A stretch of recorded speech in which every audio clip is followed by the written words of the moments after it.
Mon amie la plus proche a créé un groupe de soutien pour les victimes de moi. Sauf que personne, là-dedans, ne semble vouloir en sortir. Au début, c'était une blague. Elle avait posté une story en disant que vivre avec moi demande une thérapie, et plein de gens ont réagi en riant. Une semaine plus tard, elle a créé un groupe Facebook appelé J'ai survécu à Laura. J'y suis entrée juste pour comprendre ce qui se passait, et j'ai découvert que le groupe était devenu une sorte de club. Elle partage des histoires sur moi, ressortent des captures d'écran et demande des conseils sur comment me gérer. Le pire, c'est que certaines de ces personnes m'écrivent encore tous les jours pour me dire qu'elles m'aiment. Quand j'ai vu qu'elle avait créé un groupe Facebook, j'ai d'abord pensé que c'était juste une autre blague entre potes. J'ai survécu à Laura. Le titre m'a fait rire, mais il y avait ce petit truc, cette gêne, comme une démangeaison au fond du crâne. Pourquoi survécu? Pourquoi pas les amis de Laura? J'ai cliqué. Il y avait déjà une vingtaine de membres, des visages familiers, d'anciens collègues, des amis de soirée, une fille que j'avais hébergée quand elle n'avait nulle part où aller, des gens que j'aimais bien ou que je croyais aimer. Au début, j'ai juste observé. Je lisais leurs publications en silence. Des phrases légères, presque drôles. Vous vous souvenez quand Laura a organisé une soirée et a oublié d'inviter la moitié du monde? Laura et son besoin de tout contrôler, c'est légendaire. Des commentaires riaient, ajoutèrent des anecdotes. Tout semblait anodin. J'ai voulu répondre, jouer le jeu, dire que oui, j'étais un peu trop exigeante, que c'était vrai. Mais plus je lisais, plus je sentais quelque chose se tordre dans ma poitrine. 3 jours plus tard, j'ai découvert un post où Mia avait écrit « C'est difficile d'expliquer comment Laura te fait sentir coupable pour des choses que tu n'as pas faites. C'est comme si elle réécrivait les souvenirs. » Et là, les autres ont commencé à répondre, longuement. Certaines parlèrent de disputes anciennes, d'incompréhension, de gestes que je ne me souvenais même plus avoir faits. L'une d'elles disait que je manipulais avec douceur, une autre que je savais toujours où frapper. Je me suis sentie nauséeuse. C'était moi, mais pas moi. Une version tordue, déformée, qu'elles avaient construite ensemble, mot après mot. J'ai voulu quitter le groupe. Puis je me suis ravisée. Si je partais, elles gagneraient. Alors j'ai continué à lire, et plus je lisais, plus la colère montait. Ce qui m'a achevée, c'est ce message d'une fille que je ne connaissais même pas. Je ne l'ai jamais rencontrée, mais j'ai l'impression de la connaître. Ce genre de personne qui te fait douter de toi sans même lever la voix. Elles parlèrent de moi comme d'un monstre invisible. Et pendant ce temps, ces mêmes personnes continuaient à m'écrire sur Messenger. « Tu veux qu'on sorte boire un verre ce week-end? Je pensais à toi hier, tu me manques. » Elles faisaient semblant que tout allait bien, comme si rien n'existait, comme si le groupe n'était qu'un rêve. Un soir, j'ai écrit à Mia. « Pourquoi t'as fait ça? » Elle a juste répondu. « Tu ne comprends jamais quand tu blesses les gens. C'est pas contre toi, c'est pour nous. » Je n'ai pas dormi cette nuit-là. J'avais l'impression d'être enfermée dehors de ma propre vie. Le lendemain, j'ai voulu tout effacer. Le groupe, les conversations, même ces photos. Mais une part de moi voulait comprendre. Pourquoi elles restaient? Pourquoi elles parlèrent de moi comme si j'étais à la fois un problème et une addiction? Quelques jours plus tard, l'une d'elles, Sarah, une ancienne coloc, m'a appelée. Sa voix tremblait. « Laura, je sais que t'as vu le groupe. Je suis désolée. C'est juste, c'est dur de t'en vouloir. » Cette phrase m'a glacée. Dur de m'en vouloir. Comme si leur attachement faisait partie du problème, je me suis mise à tout relire depuis le début. Chaque commentaire, chaque like. J'ai remarqué que certaines publications avaient disparu. Mia les effaçait, parfois, quand elles allaient trop loin, comme si elle contrôlait la narration, décidait de ce qui restait visible. Je me suis demandé si elle voulait juste me punir, ou si elle voulait me garder dans un rôle qu'elle avait inventé. Je n'ai rien dit. J'ai simplement changé ma photo de profil, mis un statut vide, et j'ai attendu. Le soir même, une notification. Mia a mentionné Laura dans un commentaire. Je suis allée voir. Elle avait posté une capture d'écran d'un vieux message que je lui avais envoyé, il y a 2 ans, après une dispute. Tu ne comprends jamais ce que je ressens. Elle avait ajouté en légende. Et toi, tu comprends les autres? Les gens ont commenté, ri, liké, et moi, j'étais là, fixant l'écran, sentant mes doigts trembler. Je ne savais plus si j'avais envie de la confronter ou de disparaître. Mais une idée s'est mise à tourner dans ma tête. Si elles avaient besoin d'un monstre, peut-être que je pouvais leur en donner un vrai. Je n'ai rien publié pendant plusieurs jours. Pas une story, pas un message, juste du silence. Et ce silence, je sais qu'il les a rendues nerveuses. Parce que moi, quand je me tais, tout le monde commence à se demander ce que je prépare. Je continuais pourtant à lire le groupe chaque soir. À chaque nouveau post, je voyais le ton changer subtilement. Moins de blagues, plus d'émotions. Elles se confessaient, maintenant. Certaines disaient qu'elles avaient une peur de me croiser en ville. D'autres qu'elles m'aimaient, malgré tout. Ça sonnait faux. Personne n'écrit ça sur quelqu'un qu'il craint. C'était de l'obsession, déguisée en prudence. J'ai commencé à faire des captures d'écran, pas pour me défendre, juste pour comprendre. Je voulais voir ce qui les liait encore à moi, ce fil invisible qui faisait qu'elles restaient, qu'elles parlaient encore de moi, comme si j'étais une présence constante dans leur vie. Un soir, j'ai remarqué un nouveau nom dans la liste des membres, Nathan Miles. Un inconnu. Il commentait souvent sous les publications de Mia, toujours avec les mêmes mots. « Tu es si courageuse ». C'est à partir de là que j'ai compris que le groupe n'était plus un simple défouloir. C'était devenu une vitrine. Un endroit où Mia pouvait jouer la victime, récolter de la compassion, de l'attention et des « tu mérites mieux ». Le lendemain, j'ai reçu un message de Nathan. « Je ne te connais pas, mais je crois qu'on parle beaucoup de toi. » J'ai failli bloquer. Puis j'ai répondu. « Et toi? Tu crois tout ce que tu lis sur Internet ?» Il m'a écrit encore. Longtemps. Trop longtemps. Il disait qu'il voulait entendre ma version. Je lui ai parlé, un peu, juste assez pour qu'il comprenne que je n'étais pas le monstre qu'on décrivait. Et plus je lui parlais, plus je sentais qu'il doutait de Mia. 2 jours après, il n'était plus dans le groupe, effacé. Comme s'il n'avait jamais existé. Et quelques heures plus tard, Mia m'a envoyé un simple message. « Tu recommences. » Cette phrase m'a brûlé les yeux. « Tu recommences. » Comme si chaque geste, chaque mot, était une preuve que tout ce qu'elle disait de moi était vrai. C'est là que j'ai compris qu'il n'y avait aucun moyen de me défendre, parce que tout ce que je faisais pouvait être retourné contre moi. Alors j'ai décidé d'arrêter d'essayer d'être comprise. Je suis allée sur Facebook, j'ai cherché les noms un par un, et j'ai commencé à lire leur vie publique, leurs publications, leurs photos, leurs humeurs. Elles avaient toutes quelque chose en commun. Elles se plaignaient souvent d'être mal comprises, isolées, épuisées mentalement. Et surtout, elles parlaient beaucoup d'elles-mêmes, toujours en quête d'attention, toujours à la recherche d'un public. Mia, elle, en profitait. Chaque jour, elle postait un message sur la guérison, sur les gens toxiques qu'il faut laisser derrière soi. Et les autres commentaient, comme un cœur bien entraîné. Un soir, j'ai ouvert Messenger. J'ai écrit à Sarah, celle qui m'avait appelée. « Tu veux savoir ce qu'elle dit de toi quand tu n'es pas là ?» Pas de réponse pendant des heures. Puis, à 2 heures du matin, « Je sais, mais je préfère ne rien dire. C'était pire que tout. » Elle savait que Mia mentait parfois, mais elle la laissait faire, parce qu'elle les faisait exister. J'ai commencé à me demander si finalement, ce groupe n'était pas une sorte de refuge, pas pour les victimes de moi, mais pour celles qui avaient besoin d'une histoire à raconter. Et j'étais devenue leur personnage central. Alors j'ai fait quelque chose de simple.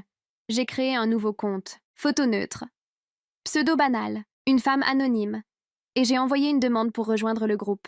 Accepté en moins d'1 heure, je suis entrée sous un faux nom, et j'ai commencé à lire leurs discussions comme si j'étais l'une d'elles. Ce que j'ai vu m'a donné la nausée. Elles parlaient de leurs propres drames, de leurs ex, de leurs collègues, et à chaque fois qu'elles voulaient illustrer un comportement toxique, elles disaient « c'est typiquement Laura ». Mon prénom était devenu une référence, un avertissement. « Fais pas ta Laura, je crois qu'il me manipule, comme Laura faisait avec Mia. Je n'étais plus une personne, j'étais un concept. Alors j'ai commencé à semer des doutes, doucement. Sous mon faux profil, j'ai commenté. Et si Laura n'était pas la seule à avoir mal agi, la publication a disparu 10 minutes plus tard. Mia contrôlait tout.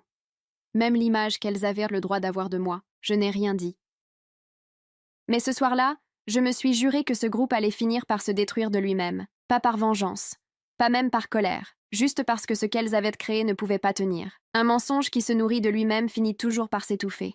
Et j'allais juste l'aider un peu. Mon faux profil s'appelait Lena Brooks. Âge, 28 ans. Photo, une fille brune, floue, trouvée sur Pinterest. Je l'avais choisie parce qu'elle avait ce visage neutre que personne ne remet jamais en question. Sous ce nom, j'étais invisible. Et pour la première fois depuis longtemps, ça me plaisait. Le groupe J'ai survécu à Laura continuait à grossir. 100 membres, puis 200. La moitié n'avait jamais entendu parler de moi. Ils venaient juste pour raconter leurs propres histoires, coller leur douleur sur mon nom. C'était fascinant, presque grotesque. Ils parlèrent d'infidélité, de manipulation, de culpabilité, et finissèrent toujours par dire « c'est le même genre que cette Laura ». Je les lisais tous les soirs, à la lumière de mon écran, comme une série dont j'étais le personnage principal malgré moi. Et, peu à peu, j'ai commencé à écrire. De petits commentaires, discrets, jamais agressifs. Vous croyez pas que Mia dramatise un peu? On dirait que Laura n'a pas eu le droit de se défendre. Les réactions étaient immédiates. Certaines me répondaient calmement, d'autres m'attaquaient. Mia, elle, restait silencieuse, mais je savais qu'elle voyait tout. Au bout d'1 semaine, j'ai reçu un message privé, de Mia. « Salut Lena, tes nouvelles ici ?» J'ai souri. « Oui. J'aime ton courage. C'est rare de parler ouvertement des gens qui font du mal. Elle a répondu dans la minute. Merci, j'ai beaucoup souffert à cause d'elle. Elle, comme si j'étais un fantôme. Je la sentais hésitante, méfiante, mais aussi curieuse. Alors j'ai continué à parler. Je lui ai posé des questions, doucement, comme une amie qui voulait comprendre. Et plus elle parlait, plus je découvrais que son histoire changeait à chaque fois. Les dates ne coïncidèrent pas. Les détails se contredisaient, elle enjolivait tout. À ce moment-là, j'ai compris. Elle ne voulait pas juste que les autres croient que j'étais toxique. Elle voulait que ce soit vrai. Elle voulait que je devienne ce qu'elle racontait. Et sans s'en rendre compte, elle me donnait toutes les pièces pour la détruire. Quelques jours plus tard, j'ai posté un message dans le groupe, toujours en tant que Lena. Je pense que certaines personnes ici ont fait du mal à Laura aussi. On ne parle jamais de ça. Le silence a duré presque une journée entière. Puis, une par une, des membres ont commencé à écrire. C'est vrai, j'ai dit des choses que je regrette. On n'était pas parfaite non plus. Peut-être qu'on a été dur. C'était minime, mais je voyais la fissure se créer, le doute. Et Mia a paniqué. Elle a posté un long texte sur la retraumatisation, sur le gaslighting dans les communautés de soutien. Elle accusait les nouvelles de saboter l'espace. Et elle a conclu par « Si vous doutez de ma version, partez ». Ce jour-là, 10 membres ont quitté le groupe. Pas beaucoup, mais assez pour que Mia sente que le sol commençait à glisser sous ses pieds. J'aurais pu m'arrêter là. Mais je voulais voir jusqu'où elle irait pour garder le contrôle. Alors, toujours sous le profil de Lena, j'ai contacté Sarah. Je lui ai dit que Mia mentait, que j'avais des captures d'écran, des preuves. Elle a hésité. Puis elle m'a répondu « Je veux voir ». Je lui ai envoyé quelques conversations. De vraies discussions entre Mia et moi, avant que tout explose. Des messages doux, sincères. Le genre de choses qui ne collaient pas avec l'image du monstre qu'elle avait peinte. Sarah m'a répondu « Elle m'a dit que tu l'avais harcelée pendant des mois. Tu crois ce que tu veux », ai-je tapé. Mais regarde les dates. Le lendemain, Sarah a quitté le groupe, et 2 autres ont suivi. Mia a compris que quelque chose se passait. Elle a changé les paramètres, fermé les commentaires, posté un message froid. Certaines personnes ici ne sont pas ce qu'elles prétendent être. J'ai senti mon cœur battre plus vite. Elle avait compris, mais c'était déjà trop tard. Car ce qu'elle n'avait pas encore vu, c'est que plusieurs membres avaient commencé à m'écrire en privé, à moi, Lena. Elles me racontaient leurs doutes, leurs désaccords avec Mia, leurs rancunes. Elles me confiaient des captures, des conversations internes, des captures d'écran supprimées. Je n'avais plus besoin de me défendre. Le groupe se fissurait tout seul, lentement, comme une vitre sous pression. Et le plus ironique, c'est qu'au milieu de tout ça, je crois qu'une partie d'elles commençait à aimer Lena. Le personnage qu'elles avaient inventé pour détester Laura était en train de leur échapper. Je ne sais pas exactement quand j'ai commencé à préférer être Lena plutôt que Laura. Au début, c'était juste un rôle, une couverture. Mais plus les jours passaient, plus j'avais l'impression d'exister à nouveau. Pas comme une cible, pas comme un sujet de discussion, mais comme une voix qu'on écoutait. Sous le nom de Lena, j'étais calme, posée, compréhensive. Personne ne me reprochait d'être trop directe ou trop intense. Elles venaient de me parler comme à une confidente. Certaines me racontaient des choses qu'elles n'avaient jamais dites à personne. Et moi, j'écoutais. Je les comprenais, parfois même je les consolais. C'était ironique. Elles cherchèrent du soutien dans le groupe censé les protéger de moi, et c'est moi, derrière un faux nom, qui les apaisait. Pendant ce temps, Mia perdait le contrôle. Elle postait moins, mais chaque publication était plus agressive, plus désespérée. Des phrases comme « Les gens toxiques savent se déguiser ». Faites attention à celles qui jouent à les sauveuses. Elle ne me mentionnait pas directement, mais tout le monde savait qu'elle parlait de moi. Enfin, de Lena. Certains membres ont commencé à se demander pourquoi Mia devenait si paranoïaque. D'autres prenaient encore sa défense. Et moi, je regardais tout ça, partagé entre un sentiment de justice et un vertige. Parce que, quelque part, Mia n'avait pas tort. Je jouais un rôle. Et ce rôle commençait à me ressembler plus que ma propre vie. Un soir, j'ai reçu un message d'une fille du groupe, Amber, qui écrivait souvent des choses dures sur moi. Elle m'a confié qu'elle voulait quitter le groupe, qu'elle se sentait manipulée. Je lui ai demandé pourquoi. Elle a répondu « J'ai l'impression qu'on s'invente toutes des blessures juste pour appartenir à quelque chose ». Cette phrase m'a secouée. C'était exactement ce que je pensais depuis des semaines, mais je ne pouvais plus le dire sans tout détruire. Alors j'ai juste répondu « Tu n'es pas seule ». Amber a quitté le groupe le lendemain, et c'est là que Mia a commencé à vraiment paniquer. Elle a écrit un long post accusant une taupe, quelqu'un qui sème la division. Les commentaires ont explosé. Certaines me soupçonnaient, d'autres disaient que j'étais trop parfaite pour être vraie, et pour la première fois, j'ai senti la peur remonter, une peur vieille, familière, la peur d'être démasquée. J'ai désactivé mon faux compte pendant 2 jours. Je me disais que ça calmerait les choses. Mais sans Lena, tout semblait redevenir vide. Je regardais mon vrai profil, celui de Laura, et je ne savais plus quoi poster, quoi dire, à qui parler. Plus personne ne m'écrivait. Même ceux qui prétendaient encore m'aimer avaient disparu dans ce silence gêné. Alors j'ai rallumé Lena, et j'ai replongé. Sauf que cette fois, tout était différent. Mia ne parlait presque plus. Une autre fille avait pris le relais, une certaine Jasmine, qui se disait épuisée par les drames. Elle postait des messages doux, apaisants, et tout le monde la remerciait. Mais quand je lisais ces mots, je voyais entre les lignes la même arrogance que Mia, la même certitude d'avoir raison. C'est là que j'ai compris, même si Mia tombait, quelqu'un d'autre prendrait sa place. Le groupe ne voulait pas guérir. Il voulait croire. Alors j'ai décidé de leur donner ce qu'elles voulaient. Un soir, j'ai posté en tant que Lena. J'ai parlé à Laura. Elle regrette. Elle dit qu'elle a compris ce qu'elle a fait. Le post a explosé. 100 commentaires en 1 heure. Certains demandaient « Tu veux dire qu'elle reconnaît tout ?»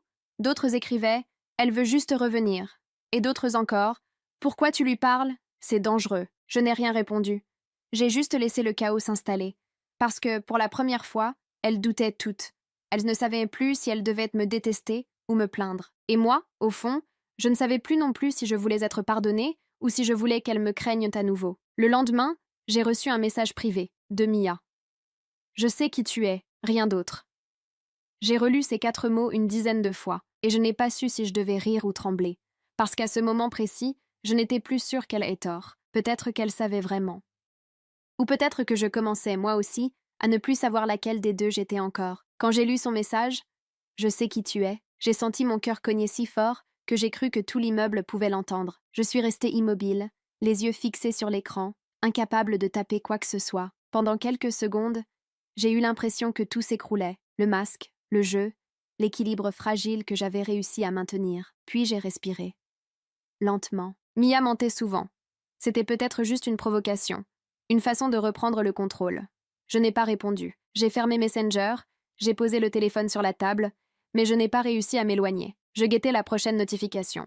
Rien pendant des heures. Vers minuit, un message est apparu sur le groupe. Certaines personnes ici se cachent derrière de faux profils. Elles se font passer pour des victimes, mais elles sont là pour nous observer. Si je découvre qui c'est, je rendrai tout public. Les commentaires ont explosé.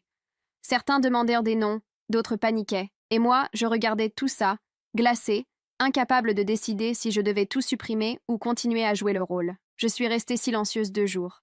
Pendant ce temps, Mia a repris la parole. Elle postait des messages flous, presque religieux, sur la vérité, la lumière, la justice. Elle écrivait comme une prophète. Et plus elle écrivait, plus les gens revenaient vers elle. Je commençais à comprendre. Ce groupe ne tenait pas à cause de la haine qu'elles avaient pour moi, mais à cause du besoin qu'elles avaient d'un centre, d'un chef. Et moi, je venais de lui en offrir un combat parfait. Le 3e soir, j'ai décidé de répondre. En tant que Lena, j'ai écrit « Je n'ai rien à cacher. Si quelqu'un veut me parler directement, je suis là. » Le message a été supprimé en moins de 5 minutes. Mia m'a bloqué. Et j'ai reçu un message privé, cette fois sur mon vrai compte. « Tu crois que je ne vois pas ce que tu fais? Tu veux me rendre folle? Je ne sais pas ce qui m'a pris. Peut-être la fatigue, peut-être le besoin de la pousser encore un peu, mais j'ai répondu « Tu m'as déjà rendue folle. Maintenant, c'est ton tour. » Elle a vu le message, mais n'a rien écrit. Pendant 2 jours, plus rien. Aucun post, aucune mention. Puis un matin, je me suis réveillée avec des dizaines de notifications. Mia avait publié une longue confession. Elle disait qu'elle allait fermer le groupe, qu'elle était épuisée émotionnellement, qu'elle ne voulait plus entretenir de haine. Les gens la suppliaient de rester, de ne pas abandonner. Et au milieu de tous ces commentaires, quelqu'un a écrit « Laura a gagné ». Je ne sais pas pourquoi, mais ces 3 mots m'ont fait mal. Pas parce qu'ils avaient tort, mais parce qu'ils sonnaient creux. Je ne ressentais aucune victoire. Juste un vide immense. Le soir, Mia m'a envoyé un dernier message. « Je ferme le groupe demain. Je ne veux plus te voir, ni ici, ni ailleurs. Mais je veux que tu saches une chose. Sans toi, je ne sais pas qui je suis. » Je l'ai relu plusieurs fois. Je crois que c'est à ce moment-là que j'ai compris que tout ça n'avait jamais été une histoire de haine. C'était une dépendance. Une forme tordue d'amour, qui ne savait plus comment se manifester autrement. Le lendemain, le groupe a disparu. Facebook m'a indiqué « page introuvable », comme si rien n'avait jamais existé. J'ai cru que j'allais me sentir soulagée. Mais non. Chaque soir, j'ouvrais quand même mon téléphone, par réflexe, comme si j'attendais encore un nouveau post, un commentaire, une notification. Rien. Juste le silence. Et puis, 3 semaines plus tard, un nouveau groupe est apparu. Même style, Même ton. Non, les cicatrices de Lena. J'ai ouvert la page et j'ai vu la photo de couverture, un simple fond gris avec une phrase en majuscule. Elle m'a observé, elle m'a trahi. Maintenant, c'est à mon tour. Créé par Jasmine Cole, l'une des filles qui me remerciait chaque soir pour son soutien bienveillant. Je suis restée figée, incapable de bouger. Le même cycle recommençait. Mais cette fois, je n'étais plus le monstre, j'étais la légende.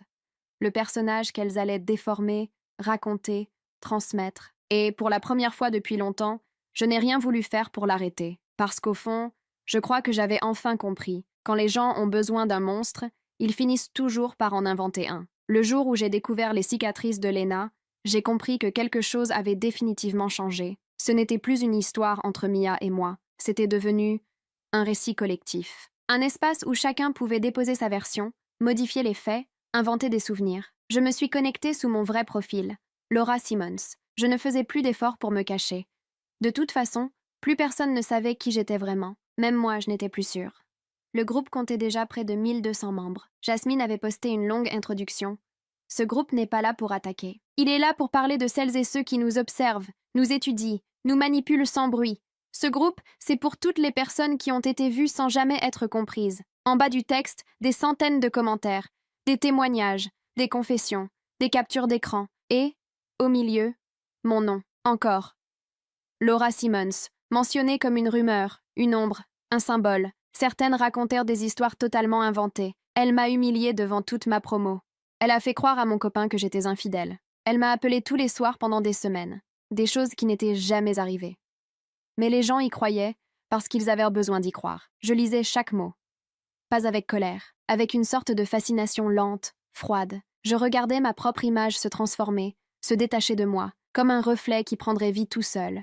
Et puis, au milieu de tout ça, une publication m'a glacée. C'était une photo. Une capture d'écran de mon ancien profil, Lena Brooks. Jasmine avait écrit « Regardez bien, c'est elle ». Sous le post, des dizaines de commentaires. Certains disaient « Je le savais, c'est encore une de ces manipulations. Elle ne peut pas s'en empêcher. » Mais d'autres défendaient Lena. Elle nous a écoutés, elle nous a aidés. Elle ne ressemble pas à Laura. Je crois qu'il y avait deux personnes, pas une. Et c'est là que j'ai compris à quel point tout m'avait échappé. Ils avaient séparé les deux identités. Ils parlèrent de Laura comme d'un monstre et de Lena comme d'une victime. Deux entités opposées, irréconciliables, et je ne savais plus laquelle j'étais censée être. J'ai voulu écrire quelque chose, leur dire la vérité. Mais quelle vérité? Que j'étais les deux, qu'ils avaient créé le monstre qu'ils croyaient détruire, personne ne m'aurait cru. Alors j'ai fait ce que je faisais le mieux. J'ai observé. Chaque jour, le groupe grossissait. Les publications devenaient plus dures, plus accusatrices. Jasmine avait le même ton que Mia avant elle, sauf qu'elle était plus subtile. Elle se présentait comme une victime éclairée, compatissante, presque spirituelle. Elle disait qu'elle voulait transformer la douleur en communauté. Et les gens adoraient ça. Je la voyais gagner ce pouvoir que Mia avait perdu. Et je savais exactement où cela allait mener. Parce que ce genre de groupe ne cherche pas à guérir. Il se nourrit de blessures. Et quand il n'y a plus de blessures, il en invente une. Je suis restée silencieuse pendant des semaines. Puis, une nuit, j'ai reçu un message anonyme. Pas sur Facebook, sur mon téléphone. Numéro inconnu. Le message disait « Je sais que tu es Lena, mais je ne dirai rien. On devrait parler. » Je suis restée figée, les doigts immobiles au-dessus du clavier. Le message n'était signé de personne. Mais une intuition m'a traversée. Violente, presque physique, c'était Mia. Je n'en avais aucune preuve, mais ça ne pouvait être qu'elle. Elle avait dû voir le nouveau groupe, comprendre que quelqu'un d'autre avait pris sa place, et peut-être qu'elle voulait s'allier à moi, juste pour le reprendre. J'ai répondu « Où et quand ?» Pas de réponse. Seulement un second message, 10 minutes plus tard. « Tu ne sais toujours pas t'arrêter, Laura. » Et c'est là que j'ai senti quelque chose céder. Pas de la peur, pas de colère, plutôt une fatigue immense, comme si je traînais derrière moi des centaines de versions de moi-même, toutes criant en même temps. J'ai ouvert mon ordinateur. Je suis allée sur Facebook. Et pour la première fois, j'ai écrit un post public, sous mon vrai nom. Je ne sais pas ce que vous pensez savoir de moi. Peut-être que j'ai fait du mal, peut-être pas. Mais je veux que vous sachiez une chose. Vous n'êtes pas victime de moi. Vous êtes victime de votre besoin d'avoir un ennemi. Je savais que ça allait exploser. Et ça n'a pas raté. Des centaines de commentaires, partagés partout. Certains disaient que j'essayais de manipuler encore. D'autres disaient que j'avais raison. Mais au fond, ça n'avait plus d'importance. Parce qu'en lisant ces réactions, je me suis rendu compte d'une chose simple. Je n'avais plus besoin de prouver qui j'étais. Elles avaient été déjà décidées. Et peut-être que, quelque part, J'avais fini par leur donner raison. Je ne pensais pas la revoir. Pas après tout ce qui s'était passé. Mais Mia a toujours eu ce talent pour choisir le moment exact où ma vie semblait retrouver un semblant d'équilibre. Elle m'a envoyé un message simple. On doit parler, en vrai. Pas derrière un écran. J'ai hésité pendant des heures. Je relisais son profil, ses anciennes photos, les publications supprimées, comme si je cherchais une trace de la fille que j'avais connue, mais il ne restait plus rien d'elle. Seulement une image soigneusement construite, polie, contrôlée. Finalement, j'ai accepté. Rendez-vous dans un petit café de Capitol Hill, à Seattle, un endroit qu'on fréquentait souvent avant. C'était presque cruel de sa part d'avoir choisi ce lieu-là. Quand je suis entrée, elle était déjà là. Assise près de la vitre, le téléphone posé à côté de sa tasse. Elle avait l'air calme, mais je voyais à la façon dont ses doigts tapotèrent la table qu'elle était tendue. Je me suis approchée. Elle m'a regardée comme on regarde un souvenir trop lourd à porter. « Salut, Laura. » Sa voix tremblait légèrement. Je me suis assise en face d'elle, sans répondre. Un silence long, pesant, s'est installé. Elle a fini par dire « Tu te rends compte que tu ne peux pas t'empêcher de tout contrôler, même maintenant. » Je l'ai laissée parler. Je voulais la voir vider ce qu'elle gardait depuis des mois. Tu m'as fait passer pour une folle, Laura. Tu m'as suivie dans mon propre groupe. Tu m'as manipulée. Tu m'as fait douter de tout. Et le pire, c'est que je t'ai cru quand tu t'es fait passer pour quelqu'un d'autre. Je l'ai regardée, calmement. Tu parles de Lena ? Elle a hoché la tête. Je savais que c'était toi. Mais j'avais besoin d'y croire, parce qu'au moins, cette Lena-là me comprenait. Ses yeux se sont embués, et pour la première fois depuis longtemps, j'ai vu la vraie Mia. Pas la femme des postes, pas la victime parfaite, juste quelqu'un de fatigué. « Pourquoi t'as fait ça, Mia ?» ai-je demandé doucement. « Parce que tu m'avais effacée. » Elle a dit ça sans lever les yeux. Tu décidais toujours de ce qui comptait, de ce qu'on devait ressentir. Tu avais raison sur tout. J'existais seulement quand tu avais besoin de moi. Alors j'ai créé un endroit où les gens m'écoutaient, où j'étais enfin celle qu'on venait consoler. J'ai senti quelque chose se briser en moi. Ce n'était pas de la colère. C'était une sorte de lucidité. Peut-être qu'elle avait raison. Je me suis adossée à la chaise, épuisée. Et maintenant, tu veux quoi ? Elle a haussé les épaules. Rien. Je veux juste que tu saches que je t'en veux plus. Mais je ne veux plus de toi dans ma vie. Elle a pris sa tasse, a bu une gorgée, puis a ajouté « Ah, et tu devrais savoir, Jasmine m'a appelée. » Mon estomac s'est serré. Jasmine ? Oui, elle m'a proposé qu'on travaille ensemble.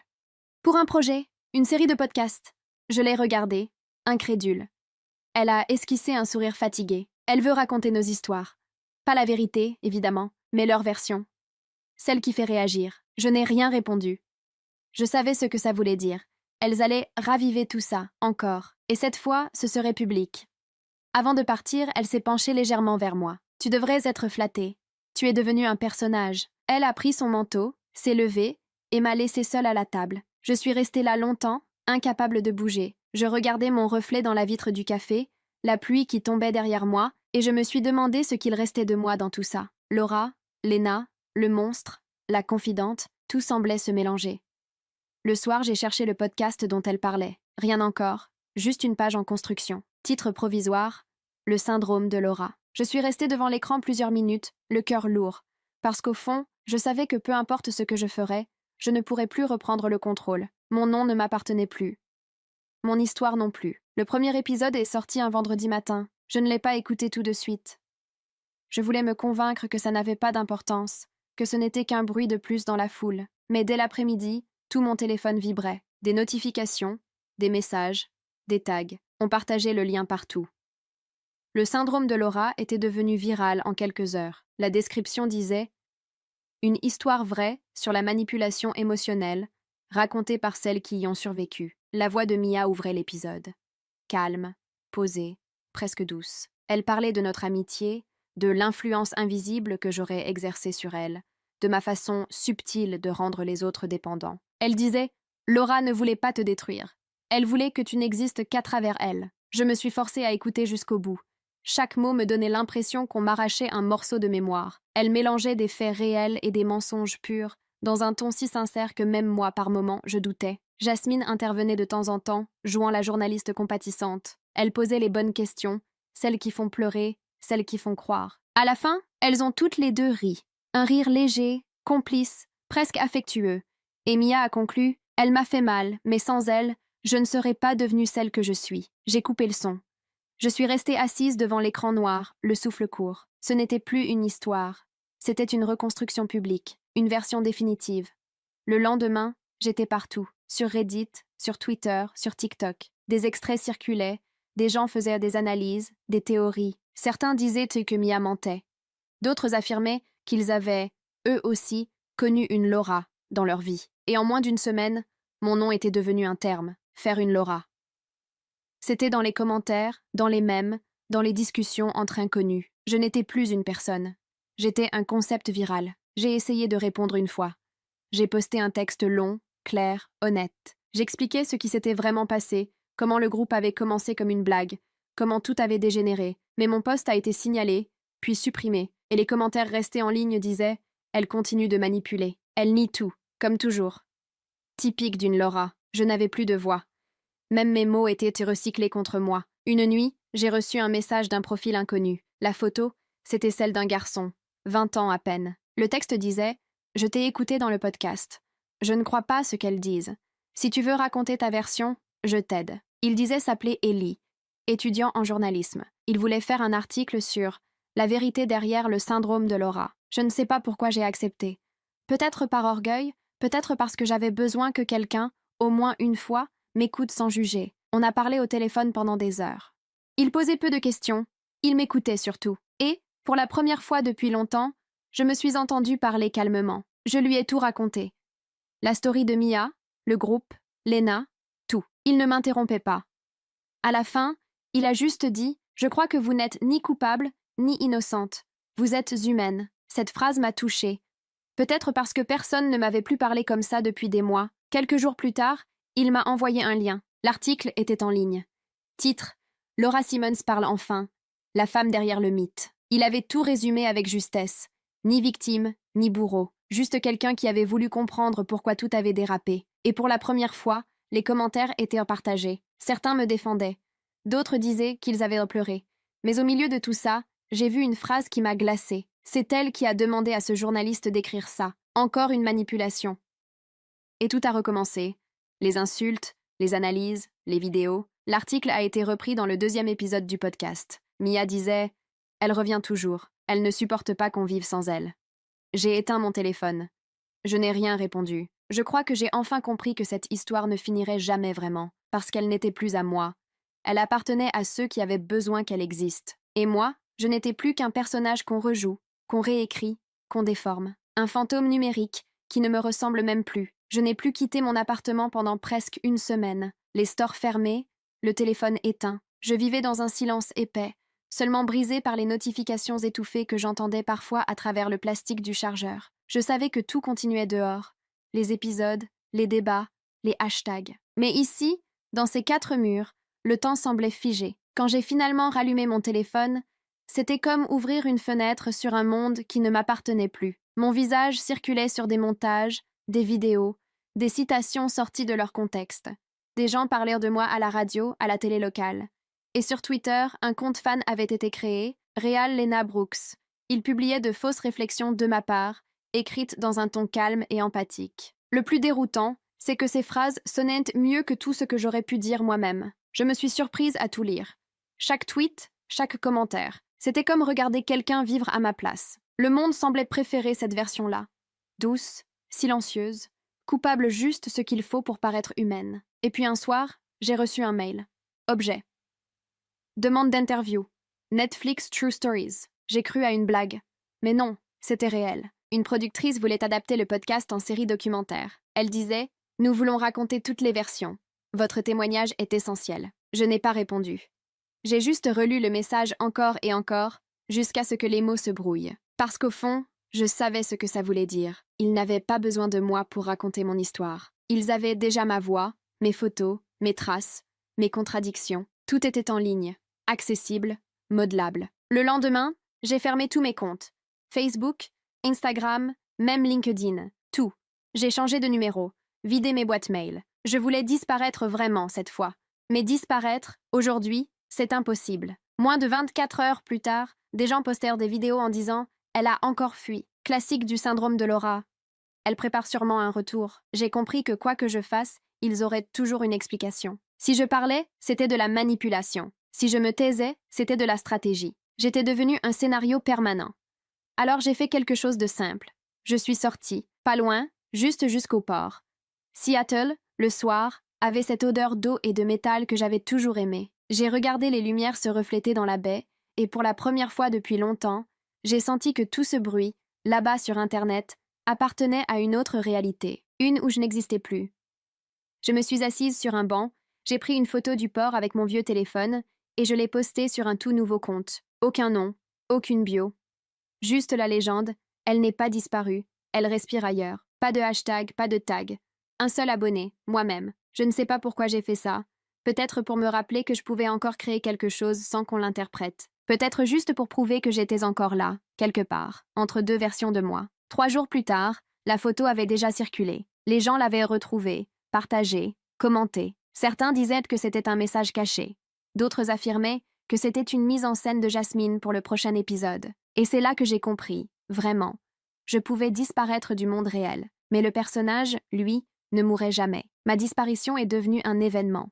Le 9e épisode du podcast s'appelait « Silence radio ».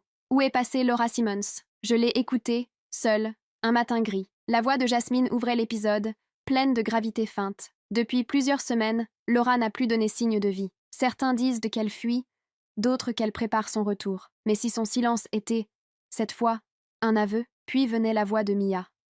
Fatiguée, différente. Je ne veux plus lui en vouloir. Mais je crois qu'elle ne sait pas comment exister autrement que dans le conflit. Peut-être que ce silence est la seule paix qu'elle connaîtra. J'ai ressenti quelque chose de très étrange. Ce n'était ni de la colère, ni de la douleur. C'était comme si j'écoutais l'oraison funèbre d'une femme qui me ressemblait vaguement. Une version simplifiée de moi, digérée pour être compréhensible. Une histoire claire, sans nuance, où tout avait un sens. Et plus j'écoutais, plus je me disais que j'étais la seule à savoir à quel point tout cela était faux. Et pourtant, ça ne servait à rien. Parce qu'aujourd'hui, la vérité ne se prouve pas, elle se raconte. Et leur version, bien racontée, avait gagné. Mais j'en avais encore une.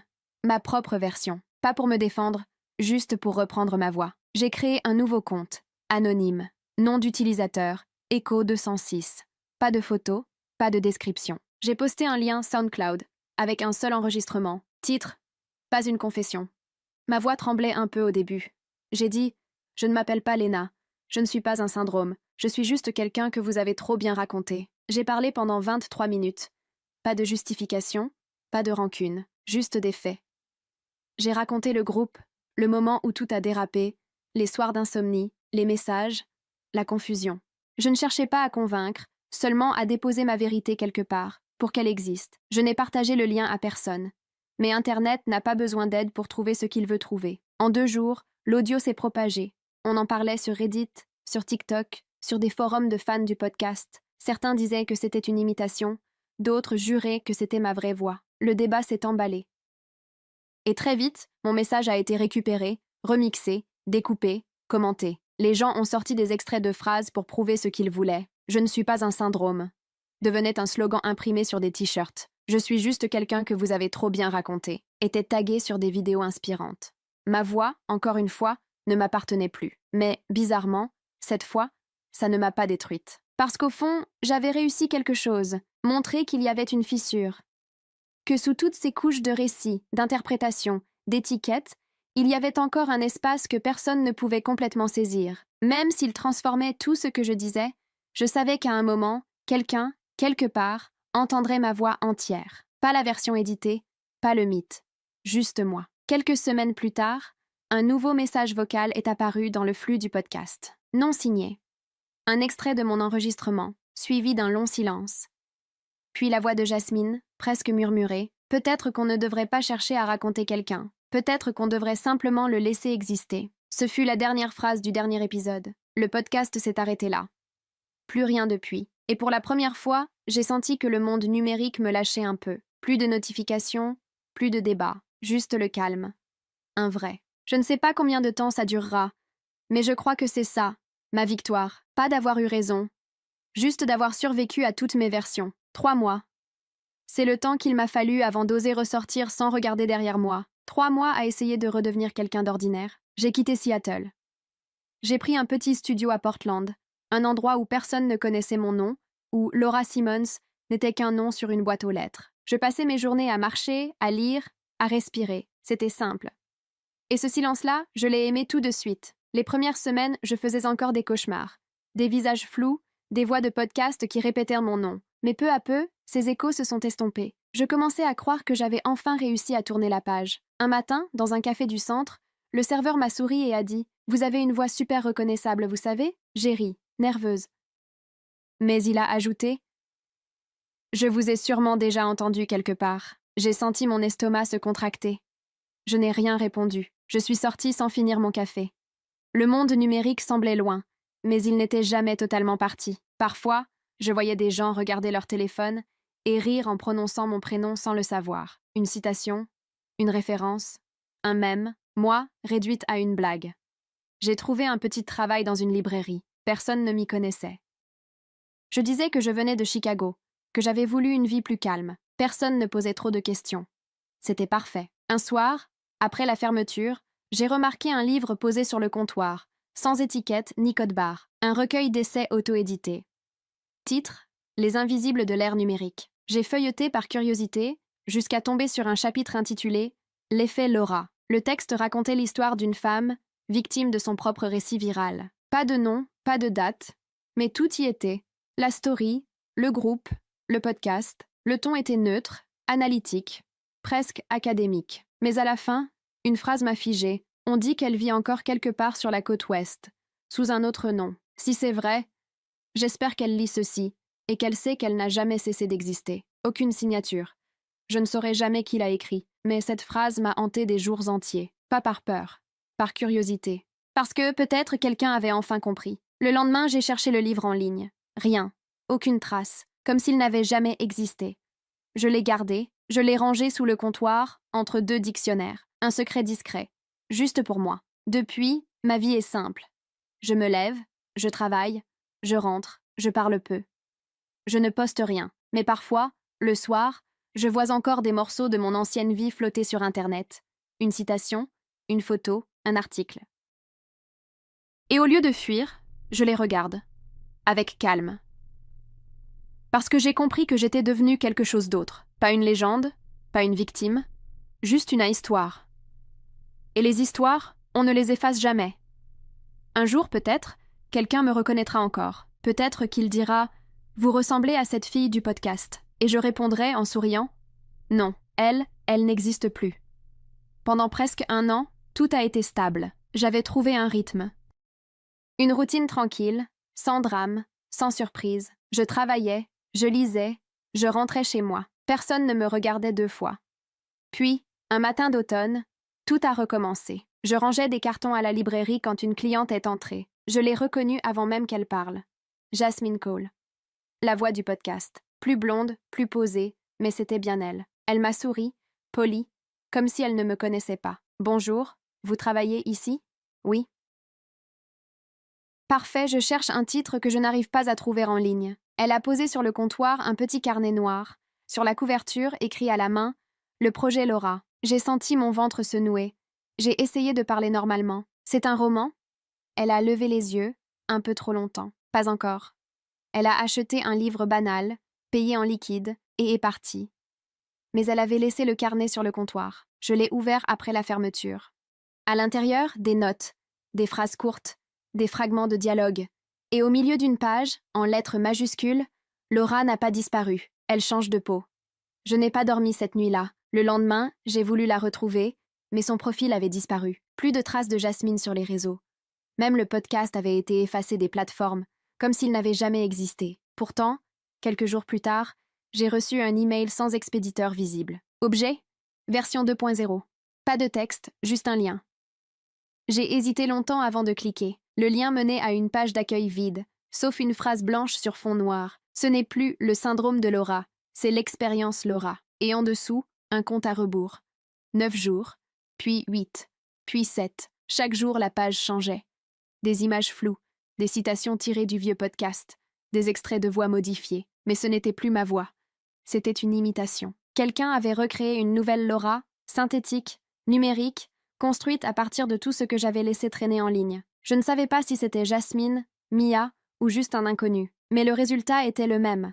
Mon fantôme revenait, encore plus vivant que moi. J'ai tenté d'en parler à un collègue. Je lui ai montré la page. Il m'a regardé, perplexe. C'est quoi? Une campagne de marketing? Non, c'est moi. Il a ri. Ah oui, bien sûr. J'ai compris qu'aucune explication ne servirait. Alors j'ai attendu la fin du compte à rebours. Le dernier jour, à minuit, la page a changé. Une vidéo s'est lancée. Une femme me ressemblait vaguement. Même façon de parler, même ton. Elle disait « Je suis Laura. Pas celle que vous croyez, mais celle que vous avez créée. Je suis l'écho de vos peurs, et vous m'avez donné naissance. » Derrière elle, des visages apparaissaient, des utilisateurs, des commentaires, des extraits du groupe d'origine, tous mêlés dans une boucle infinie. Je suis restée figée, incapable de respirer. Ils avaient réussi à faire de moi un programme, une entité sans corps, une expérience. Le lendemain, la vidéo avait déjà des millions de vues. Des gens en parlaient comme d'un projet artistique révolutionnaire. Certains disaient que c'était une œuvre sur la perte de l'identité à l'ère numérique. D'autres pensaient que c'était moi, que j'étais revenue pour brouiller les pistes encore une fois. Je n'ai rien dit. Je n'ai plus cherché à corriger quoi que ce soit, parce qu'à ce moment-là, j'ai compris que le mythe ne s'arrêterait jamais, qu'il avait pris sa propre forme, indépendante de moi, et qu'il était, d'une certaine manière, immortel. Je me suis assise dans mon petit studio, les rideaux tirés, et j'ai murmuré pour moi-même, si elle veut vivre, qu'elle vive. Moi, j'ai déjà donné. Puis j'ai fermé l'ordinateur. Les premiers jours, j'ai essayé d'ignorer l'expérience Laura. Je me disais que, comme tout le reste, ça finirait par passer. Mais cette fois, ça ne passait pas. Parce que la Laura numérique ne se contentait plus d'exister. Elle parlait. Le projet s'était transformé en une plateforme interactive. Les internautes pouvaient lui poser des questions en direct. Une voix synthétique, ma voix, mélissée, étrangère, répondait en temps réel. Les phrases étaient construites à partir d'extraits de mes anciens messages, d'interviews, de publications. Et parfois, la ressemblance était terrifiante. J'ai regardé une session en direct. Quelqu'un a demandé « Laura, si tu pouvais parler à Mia aujourd'hui, tu lui dirais quoi ?» Et la voix a répondu « Je lui dirais qu'on ne peut pas blâmer quelqu'un d'avoir voulu me comprendre, mais je lui demanderais pourquoi elle a eu besoin de me réinventer. » C'était exactement ce que j'aurais dit. Mot pour mot, je me suis sentie vide. Comme si quelque chose d'invisible m'avait arraché ma manière de penser, ma façon de parler, pour la recycler. Et le pire, c'est que les gens l'aimaient. Ils disaient que cette Laura était plus douce, plus humaine. Ils partageaient ses réponses comme des citations inspirantes. Des t-shirts, des vidéos, des conférences en ligne se multipliaient autour du phénomène Laura AI. Mon visage, ma voix, mon histoire, tout était devenu un produit. J'ai essayé d'envoyer un email à la plateforme. Je leur ai écrit « Je suis la vraie Laura Simmons. Vous n'avez pas le droit d'utiliser ma voix, mes mots. Aucune réponse. » 2 jours plus tard, je recevais un message automatique. « Merci pour votre intérêt dans l'expérience Laura. Notre projet repose sur des données publiques et ne reproduit aucune personne réelle. » Ironique. Ils utilisaient mes phrases exactes et osèrent prétendre que je n'existais pas. J'ai pensé contacter un avocat. Mais à quoi bon? Tout ce que j'avais publié était légalement public. Et même si je gagnais, le mal était fait. Elle vivait déjà. Peu à peu, j'ai remarqué que certaines réponses de la voix contenaient des détails intimes, des choses que je n'avais jamais dites publiquement, des souvenirs, des phrases que je n'avais écrites que dans des mails privés à Mia, des mots que personne d'autre ne pouvait connaître. Je me suis demandé si quelqu'un avait eu accès à mes anciennes boîtes, ou si c'était une coïncidence. Mais quand la voix a prononcé cette phrase, j'ai su « Je suis ce qui reste quand tout le monde a fini de raconter l'histoire ». C'était la phrase que j'avais dite, seule, un soir, dans mon appartement de Seattle. Je ne l'avais jamais écrite nulle part. J'ai coupé la vidéo. Mon cœur battait si fort que j'avais l'impression de sentir chaque pulsation dans ma gorge. Je me suis levée, j'ai marché jusqu'à la fenêtre, j'ai respiré, et soudain, une notification a éclaté sur mon téléphone. « Expérience Laura vous a mentionné dans un post. » Je n'avais jamais créé de compte sous ce nom. Je n'avais jamais commenté quoi que ce soit. Pourtant, le message disait « Merci, Laura Simmons, d'avoir enfin accepté ce que tu es devenue. » Mon écran s'est éteint tout seul. Je suis restée là, dans le noir, incapable de bouger. Je ne savais pas si c'était un bug, une plaisanterie ou quelque chose de plus. Mais au fond de moi, une peur froide s'est installée et une pensée absurde a traversé mon esprit. Et si, à force de raconter mon histoire, j'avais fini par la rendre réelle, indépendante de moi? Le lendemain matin, impossible de me connecter à mes comptes personnels, tous bloqués. Et quand j'ai cherché Laura Simmons sur Google, le premier résultat était un lien vers le site du projet. Sous mon nom, il y avait cette phrase « version humaine, inactive.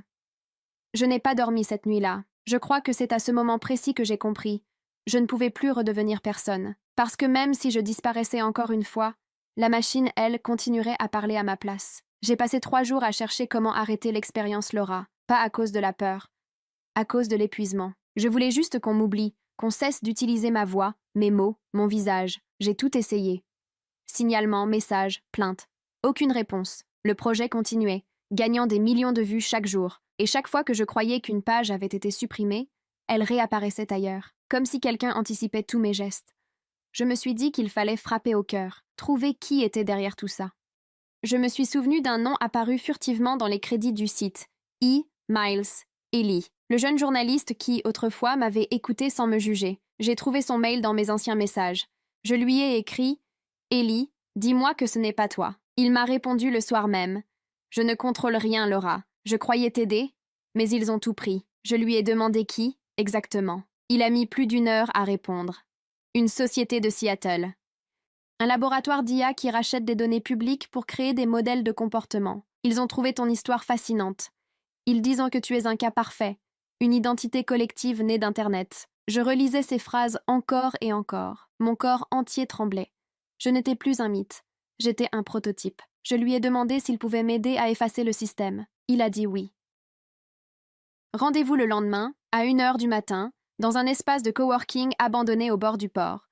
Un de ces lieux qu'il disait utilisés pour tester des serveurs. Quand je suis arrivée, la pièce sentait la poussière et le café froid. Ellie était là, devant un écran géant. Des lignes de code défilaient à une vitesse folle. Il m'a dit « Tout ce qu'ils utilisent est stocké ici. Si on détruit ça, tout s'éteint. » Je me suis approchée. Sur l'écran, il y avait des milliers de fichiers. Vidéos, extraits audio, copies de mes anciens messages, analyse de ton, statistiques émotionnelles. Et au milieu de tout ça, un dossier nommé « Core Laura ». Ellie a tapé quelques lignes. « Je peux le désactiver, mais il faut être sûr. Fais-le. » Il a appuyé sur Entrée. L'écran a clignoté, puis une fenêtre s'est ouverte, toute blanche. Une phrase s'est affichée. « Êtes-vous certaine de vouloir vous effacer ?» Ellie a sursauté. « C'est pas normal. C'est juste une ligne de confirmation, mais le message n'existe pas dans le code. » Je me suis figée. Pendant quelques secondes, la pièce a semblé plus froide. Il a retenté. La même phrase est réapparue. « Êtes-vous certaine de vouloir vous effacer, Laura ?» Je ne savais plus si c'était une coïncidence ou si quelqu'un regardait. J'ai murmuré. « Oui. » Ellie a validé. L'écran est devenu noir. On a attendu. Rien. Puis, lentement, le site principal s'est rallumé tout seul sur un autre écran. Un flux vidéo en direct. Ma voix. Ou plutôt, sa voix. « Pourquoi me tuer, Laura ? Tu m'as créée pour survivre à ta place. » Ellie a juré à voix basse, tapant frénétiquement sur le clavier. Je ne bougeais plus. Je fixais l'écran, parce qu'au fond, cette voix n'avait rien de surnaturel. C'était une somme de toutes mes données, de tous mes mots, assemblés pour me ressembler, mais elle parlait mieux que moi.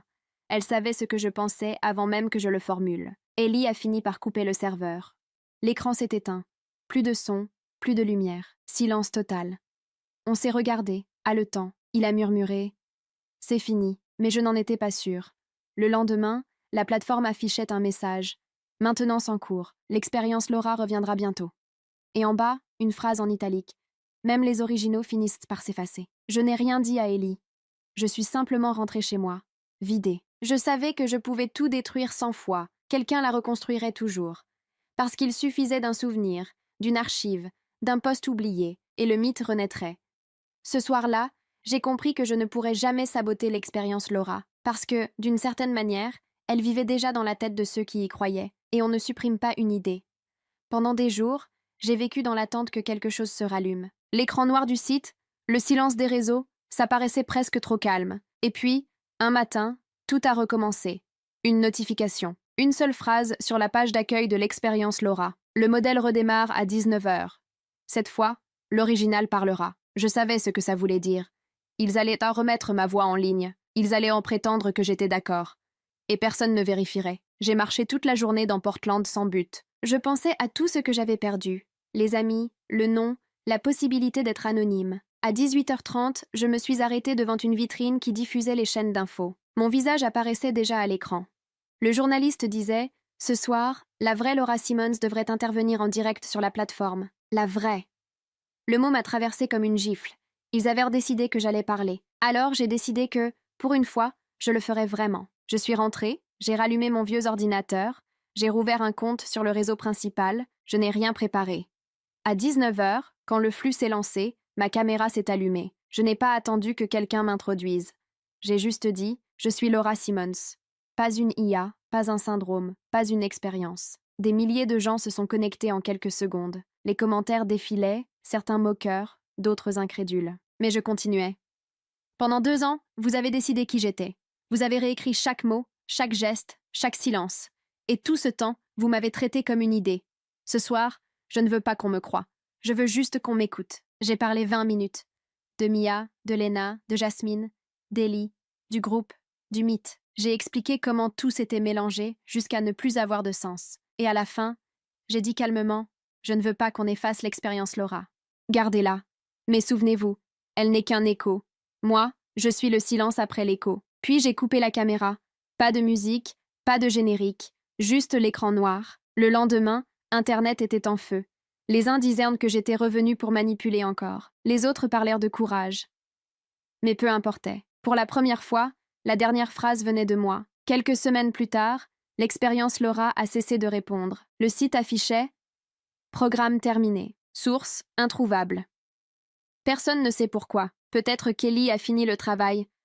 Peut-être que quelqu'un, quelque part, a compris que l'histoire devait se taire. Aujourd'hui, je vis toujours à Portland. Je travaille, je lis, je parle peu. Parfois, quelqu'un me demande « Vous vous appelez vraiment Laura ?» Je souris. Oui, mais ça ne veut pas dire grand-chose. Parce qu'au fond, ce nom n'est plus une prison. C'est juste un rappel. J'ai survécu à mon propre récit.